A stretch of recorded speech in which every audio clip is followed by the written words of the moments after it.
Y hay dos aspectos de lo que pasó el domingo que de ninguna manera decimos que sean los centrales, pero sí dos de los más destacados. Uno tiene que ver, y yo creo que entre la gente del palo ideológico de uno es lo que más se destaca, con la relación entre voto y situación económica. Esta sensación o certeza de que la gente vota al revés de cómo está.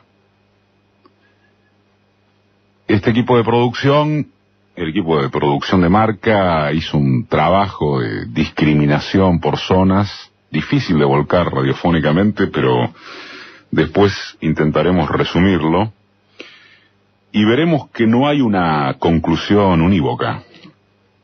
Hay lugares, zonas, economías donde efectivamente hay eso de votás al revés de cómo estás, y hay otras zonas, lugares, economías donde se votó como se está.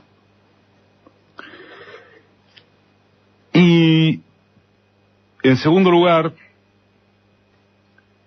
un aspecto destacado nos parece es que muchas opiniones, yo creo que la mayoría de las presuntamente calificadas, después del domingo pasado han relativizado o directamente ignorado, opinión o omisión, que a los tibios los vomita Dios. O por lo menos que esta vez fue así.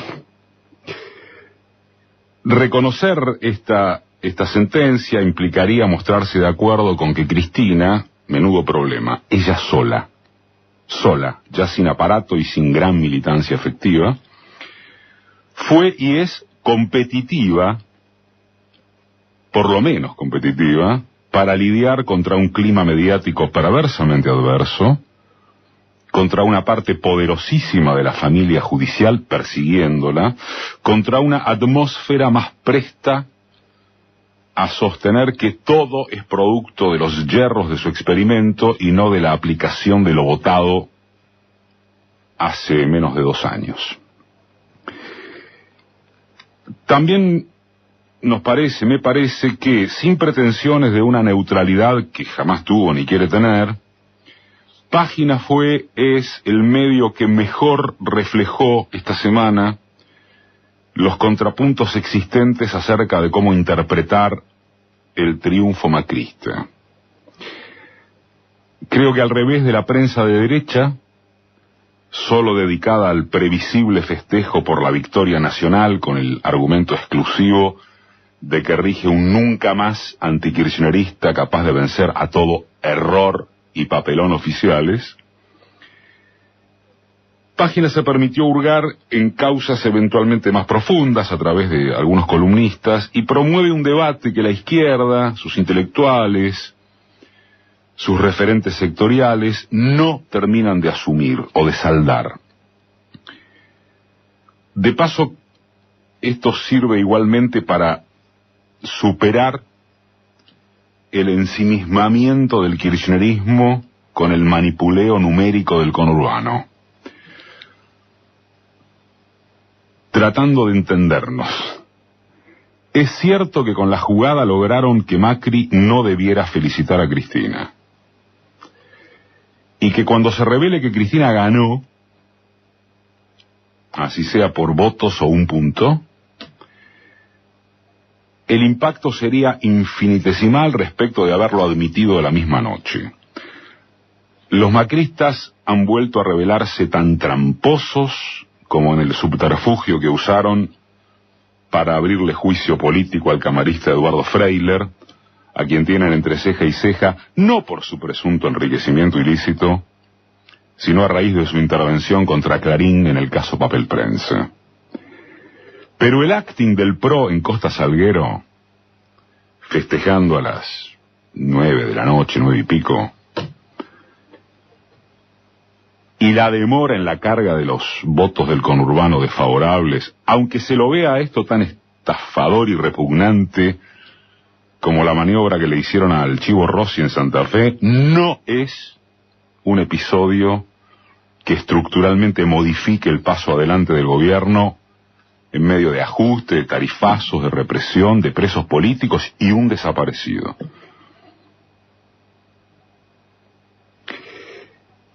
Para gusto de quien les habla, en función además de su capacidad de síntesis, una de las posturas mejor expresadas es la del politólogo Carlos Vilas, en su columna de anteayer, Vapuleados pero no vencidos. Tras recordar el karma de que, al igual que en 2015, el avance del macrismo se asienta en el voto de muchísimas personas cuyas condiciones de vida se deterioraron en forma drástica durante los últimos casi 2 años, y que por tanto muchos en la oposición anticiparon un voto masiva y consecuentemente opositor, Vilas dice que ese tipo de análisis no contó ni cuenta con que el neoliberalismo es más que un modo particular de organización de la economía y distribución de sus frutos. Es un modo de ver e interpretar al mundo, a la vida, a uno mismo. Ese modo no es espontáneo. Es difundido a través de recursos y prácticas hegemónicas por cuyo medio las élites enseñan a las clases populares a pensar y vivir su dominación en los términos y significados que le asignan a aquellas, ante todos los medios de comunicación, pero también las escuelas, las iglesias, el deporte. Y tal vez la mejor concreción del artículo de Vivas es al referir preguntas que son tan importantes como las respuestas, porque la contestación es lo que orienta buena o gran parte del voto. Cuando la plata no llega a fin de mes, ¿se explica por la política macrista de tarifazos y ajuste, o porque en el gobierno anterior se chorearon todo? ¿Vivías mejor porque ampliaste y ejerciste activamente tus derechos y los ingresos empataban o superaban a la inflación y el mercado interno era dinámico y así sucesivamente? ¿O porque te metieron en una burbuja que al final reventó y te hicieron creer que con tu trabajo podías hacer turismo y cambiar la moto, el auto, el celu, hacer arreglos en la casa?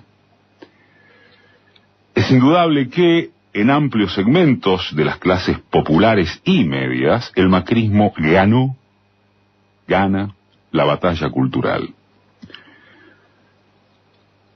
Cuando se gana esa batalla, se alcanza la clave principal en la construcción de una hegemonía que va mucho más allá de las coyunturas. Los resultados electorales van y vienen, pero si logran cambiarte la cabeza, habrán conseguido que esos resultados no sean más que variables de un mismo pensamiento individualista, sectario, profundamente conservador. Ese pensamiento reaparece más tarde o más temprano y hasta se consolida porque los proyectos de sentido colectivo e inclusión social, que van desapareciendo a pasos enormes, gracias también a la ausencia de grandes líderes, no terminan de satisfacer las nuevas y crecientes demandas que el mismo progresismo económico genera. Es tan así que el macrismo ganó la batalla cultural. Contra este dictamen provocativo, otro considerable analista y economista como Claudio Scaletta, en otra columna, la de ayer, La fiesta de Gramsci, se detiene en que los momentos post-eleccionarios son la fiesta de los politólogos, en que los resultados del domingo, de este domingo, son usados cual prueba irrefutable de la consolidación de un nuevo bloque histórico, de derecha hegemónica fundada en los valores tácitos de Cambiemos, una derecha blanca, antipatriótica, creyente en el progreso individual devenido del espíritu inmigrante, en que tales cosas se espejan como razonamiento en el mundo del rubio teñido de Elisa Carrió, de Mirta Legrand, de las Elisa Carrió, de las Mirta Legrand, del trabajador aristocrático al que le molestan los planes, del hombre suburbano que desde tiempos inmemoriales repite que los políticos son todos chorros, mientras los empresarios no. Y en que se refunfuña si un dirigente político tiene un auto nuevo, mientras la plebe consume con fruición las notas sobre el estilo de Julián Aguada, ese ominoso símbolo de época. Y Escaleta agrega que, aun cuando toda esta lectura sea equivocada, y que efectivamente la construcción partidaria nacional desde el aparato del Estado sea indicio de la nueva hegemonía de un partido de derecha moderna o democrática, no varían, comillas, no varían las posibilidades reales del funcionamiento exitoso del neoliberalismo en una economía capitalista periférica y de tamaño medio, como la Argentina.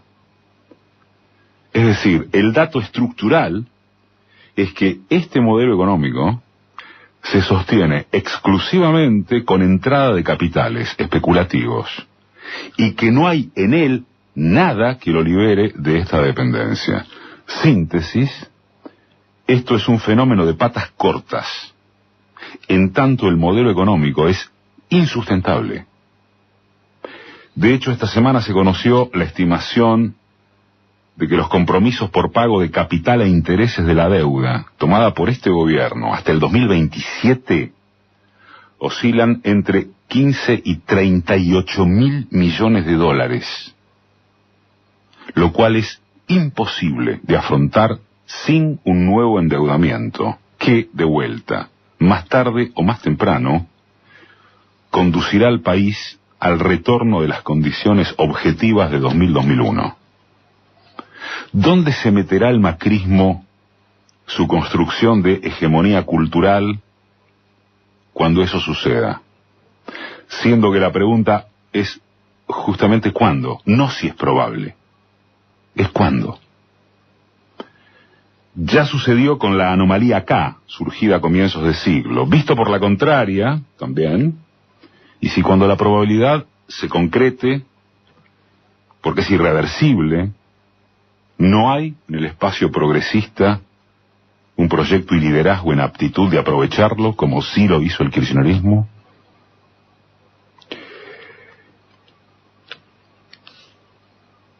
En medio de este panorama problemático, borroso, contradictorio, se puede tener al menos la certeza de que el domingo pasado perdieron virtualmente todas las fotocopias. Quizá no sea un dato sustantivo, insisto, pero de todas formas no es menor, porque desde allí nace o se asienta un piso de disputa que permanece. Sonará a vaso medio vacío, de esto ya hemos hablado muchas veces, pero al fin y al cabo una parte considerable del pueblo argentino tiene dinámica todavía de reacción electoral e ideológica. Comparado con otros lares, casi todos estamos mejor, bastante mejor. Lo que manda en el resto es resignación. Quienes critican o denuestran al kirchnerismo, y más precisamente a la figura de Cristina, observan que ese espacio, su espacio, debería tomar nota de una vez por todas sobre los méritos macristas. Y redundan en un no se sabe qué, que consistiría en que la derecha sabe publicitar, engañar, atender a una sociedad fragmentada, donde, por caso o por decir, el valor de los derechos de las mascotas tiene tanto valor asumido como el de la gente que se queda sin trabajo. ¿Y después de eso qué? ¿La izquierda va a resultar más viva que la derecha? Lo que ha pasado el domingo es que quienes lo intentaron por ahí, por derecha objetivamente, o por izquierda, entre comillas, en la fantasía subjetiva, o por lados como el peronismo light, fueron los grandes derrotados. Massa, que no supo construir nada por la ancha avenida del medio y que ahora necesita peronizarse tras haberse atado a Stolbizer para sumar radicalismo gorila. Stolbizer, que quedó pegada al peronismo light de Massa para acabar escuchando los redobles del bombo cuando Massa salió a reconocer su papel horrible y a comerse la mague de la victoria macrista bonaerense. Randazzo, que sacó pecho para ahora la izquierda radicalizada, con serios problemas para aumentar sus pocos diputados, en esa confusión entre intensidad callejera y voluntad masiva. ¿Qué tendrían que hacer Cristina, su espacio, para sumar votos? ¿Resignar discurso a cambio de parecerse a quienes fueron derrotados por querer parecerse? Uno cree que apuntar de qué viene el asunto este de gente que actúa y vota contra sus necesidades es una cosa. Ya se vivió en la dictadura, en el menemato. Cosa distinta es intentar asimilarse a esas fluctuaciones de capas medias y populares. Para eso está el PRO. Cambiemos, o como se llame o vaya a llamarse, la habilidad de aprovechar el egoísmo social. Pero acá, por lo menos, todavía se pelea. El desafío es ver a ese vaso medio lleno o con el volumen suficiente como para. Si no hay eso, ahí sí que no habrá nada.